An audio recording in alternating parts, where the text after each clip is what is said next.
In this video, I am going to show you how to make my hydrogen generator in simple DIY steps. It is capable of heating up nickel titanium wire until it glows brightly, and it can be 3000 degrees Celsius.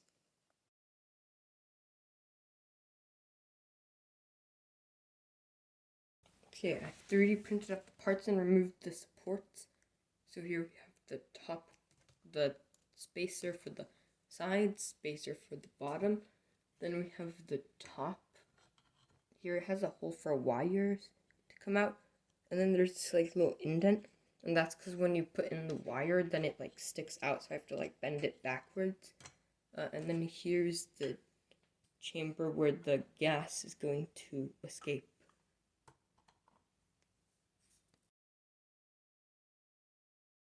The second step is to get stainless steel. So you get this. It's 6 inches tall, and I think it might be 4 inches wide.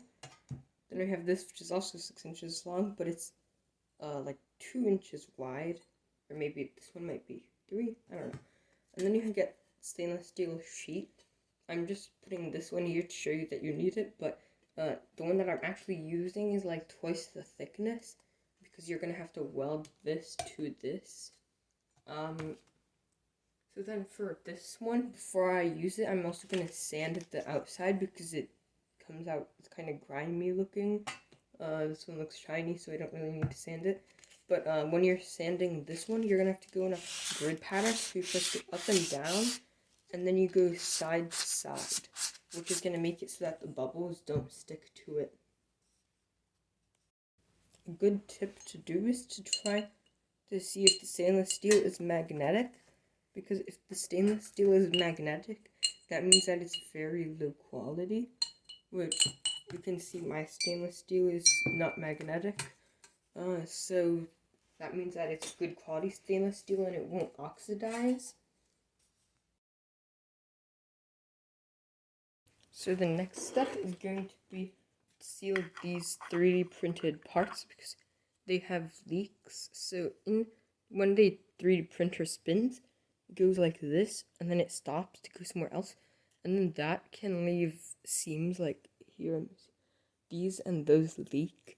So I'm gonna use my soldering iron. So I usually, for 3D printing, set it between 300 and 400, or 300 and 200, because above that it burns. So the first thing that I'm gonna do is I'm going to seal that big seam, because that's a very... So after you do this, you should clean the tips for these because it makes them dirty. But using a soldering iron on this 3D printed materials is very good. It seals it like super perfectly.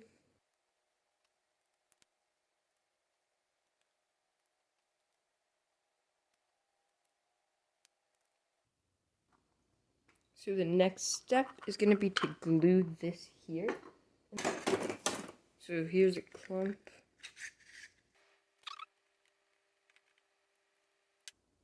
Okay, so I've glued the rim.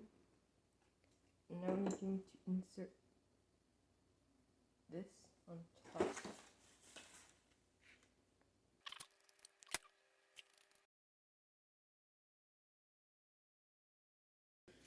Since I've put this in to dry, I'm also got this, which is like a pen tip.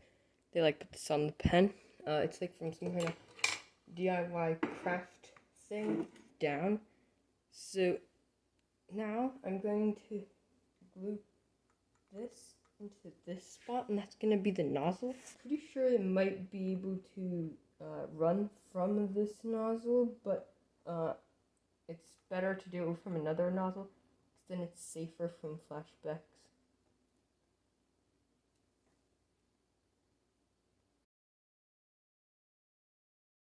So here I've measured out the square that I'm gonna saw.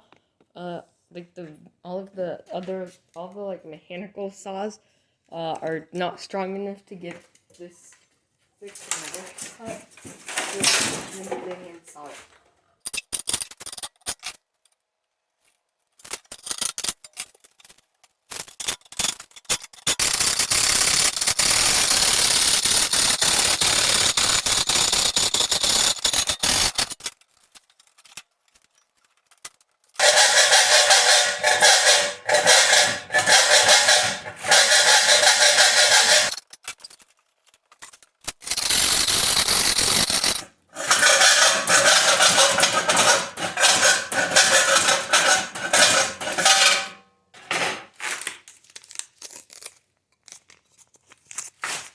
have the stainless steel plate cut, which took effort. Also, so you can see there's space for this to be welded, and it took 10 minutes to cut it, but worth it. Pretty thick. Can't even really bend it.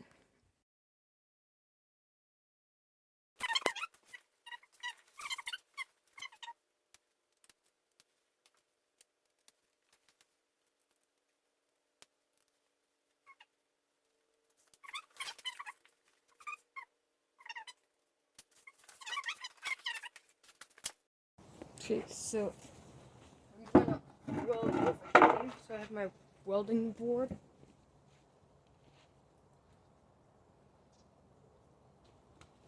I have my welding material. Here, right. Welder. So I'm gonna first take the welder outside.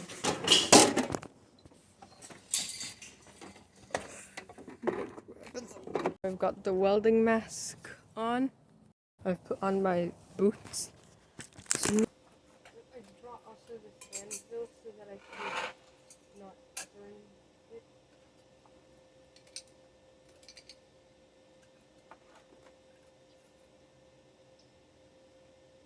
I got gloves.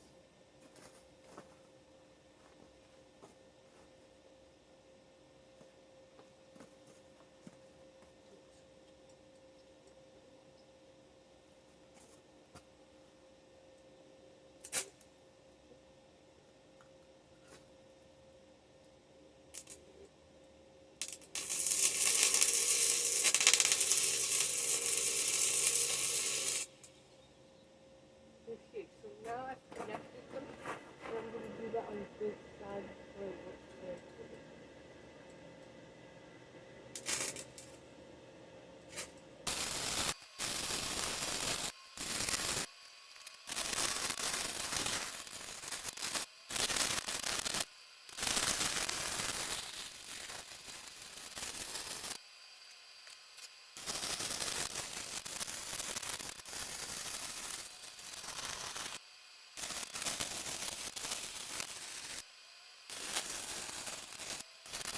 I've cleaned up all of the stuff, and this is how my welds look.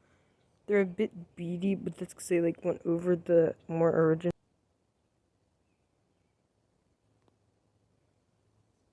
metal brush to brush this, and it exposed some of the better welds here that I got. That's a nice weld here. But I do have leaks, and so I'll use super glue for filling in those leaks like I did on that one. But the weld's pretty cleanish.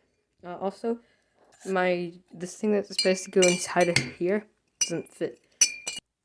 The people that were cutting this at the factory cut me 1/4 of an inch extra stainless steel, which I only needed 6 inches, which is why it goes out another, like 1/4 of an inch.